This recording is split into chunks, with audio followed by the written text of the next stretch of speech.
This is it. Ready to rock? I'm always ready. In an attempt to give their mascot a makeover for the new decade, Capcom in the early 1990s reinvented the Mega Man series as Mega Man X. The brand new sub-franchise followed from the events of the original Mega Man games, set in the 22nd century, and following the exploits of a robot with free will, X, and his role as a maverick hunter, hunting down other robots with free will gone rogue and turned against their human creations. While the story in Mega Man X games is actually far more emphasized than in the originals, the game saw the transition to the PlayStation, and later the PS2, and the eventual inclusion of rather terrible voice acting, poorly directed cinematic cutscenes, and other storytelling aspirations. Ultimately, any Mega Man fan knows that the plot is just an excuse for the action. Of course, the Mega Man X series actually puts its increased storytelling focus to some good use. For instance, rather than throwing the player to a stage selection screen right away, they have you play through an intro level which acts as a simple sandbox to come to grips with the game's mechanics, with a boss fight to boot, before using the story setup to present you with multiple stages for you, disguised as story objectives, that you can pick and choose in any order. In that sense, Mega Man X games are much like Capcom intended, the original game just evolved. In other ways, the Mega Man X games actually were a bit different from the original series. They added the ability to dash through stages and to wall jump, both of which led to faster paced progression through levels, and a bit more forgiving design than the original games. They generally also hewed closer to action than pure platforming, resembling run-and-gun style gameplay a whole lot of times. But where they didn't differ from the original games, at least the first 4 Mega Man X games, was in their mastery of a great design and tight control that makes the player feel directly responsible for everything that they do in the game, success or failure. When you die stupidly on screen, you know it's because you didn't jump at the right time, or didn't manage to attack the boss the way you should have.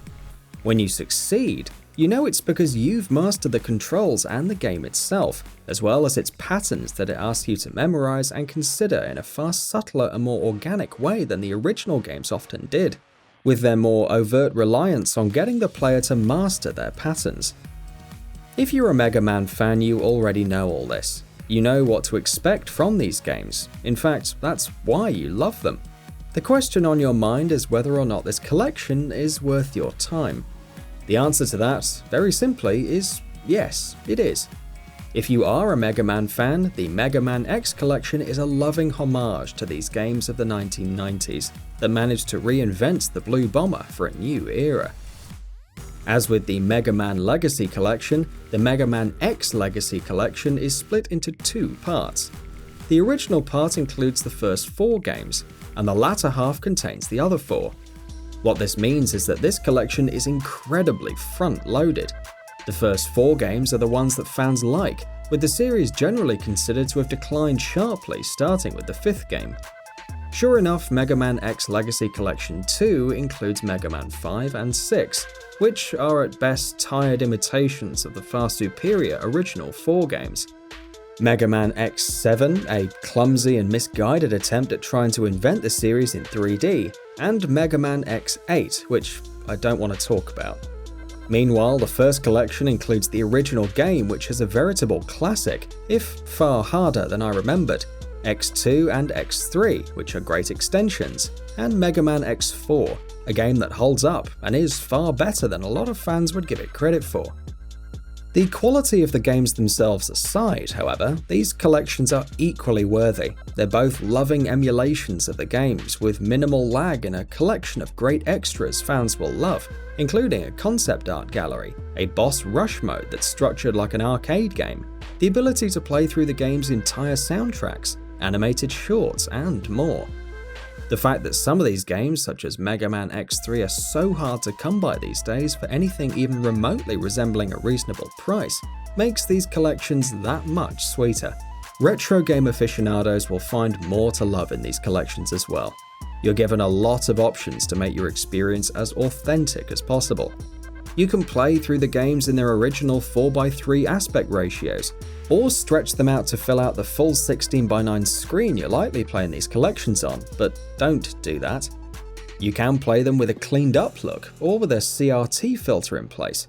You can even select the background wallpapers that show up to fill the side of your screens if you do play the games at a 4:3 aspect ratio. For those retro game enthusiasts who find the games are far harder than they remember, or for newcomers to the series, Capcom has even included a rookie mode across all the games, so that you can play them with far easier difficulty than the original titles. Something that you may need if the at times brutal difficulty of the SNES era is not something you want in your games. There's not a whole lot to complain about here. Capcom has even gone ahead and split the collections up so you have a choice of which set of games to get.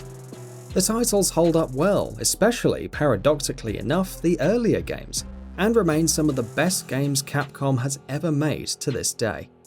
The games look great, sound fantastic, control like a dream, and the collections capture and recreate that amazingly well, with some great extras thrown into boot as well. If you are a fan of Mega Man, the Megaman X Legacy Collections are an unhesitant yes. And that wraps it up. If you like what we're doing, please consider subscribing to our channel. We upload new videos daily, so make sure you don't miss them by subscribing. We appreciate your support, and we thank you for checking us out.